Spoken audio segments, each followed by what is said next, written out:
ne sois pas sans te souvenir de Dieu. Au chapitre 45 du livre du Dedans, Rumi nous invite à prendre conscience de la présence de Dieu en tout. Nous invite à être dans le souvenir de Dieu constamment, quelle que soit notre occupation. Il dit ceci au Rumi. Quand le glaive est dans le fourreau, on ne peut pas le voir.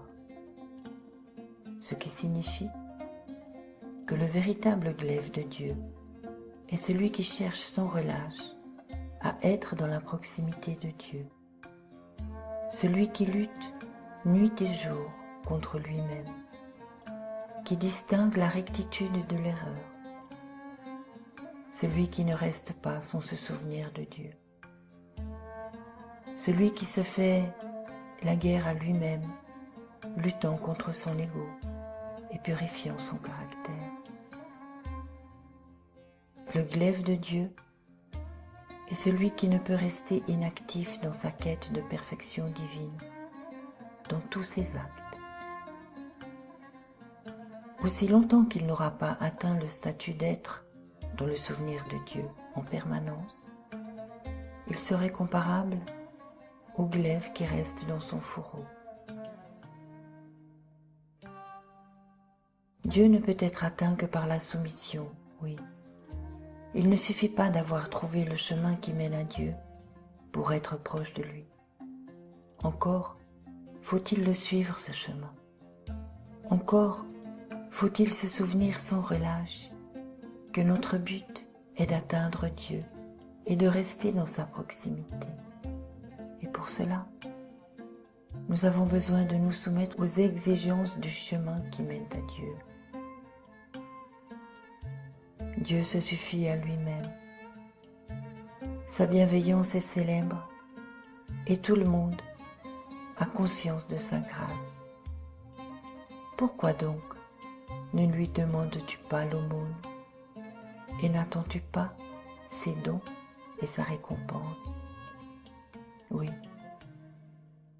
Pourquoi sommes-nous si peu persévérants dans notre demande envers les bienfaits de Dieu?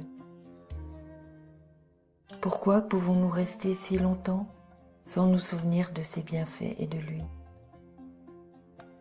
Pourquoi et comment nous est-il possible de rester dans le fourreau de l'ego, feignant de ne pas le voir ni vouloir ses bienfaits? Pourquoi oublions-nous ce qu'est la prière? Je ne parle pas de la récitation de prières, mais de l'état dans lequel nous pouvons être lorsque nous sommes en prière. Pourquoi oublions-nous de nous souvenir de Dieu en tout ce que nous faisons, en tout ce que nous vivons? Demande l'aumône à Dieu et réclame-lui ce dont tu as besoin, parce que cette demande ne sera pas faite en vain. Celui qui frappe à la porte avec insistance, on lui ouvrira, dit le Coran. Sache donc que quiconque s'en remet à Dieu est en sécurité et reste sain et sauf, et qu'aucun vœu ne s'adresse à lui en vain. À chaque instant, nous dit encore Rumi, expose donc tes vœux et ne sois pas sans te souvenir de Dieu, car ce souvenir donne la force aux ailes et aux plumes de l'oiseau de l'âme. Si ce but principal est atteint, c'est donc lumière sur lumière. Autrement dit, être Dieu en Dieu.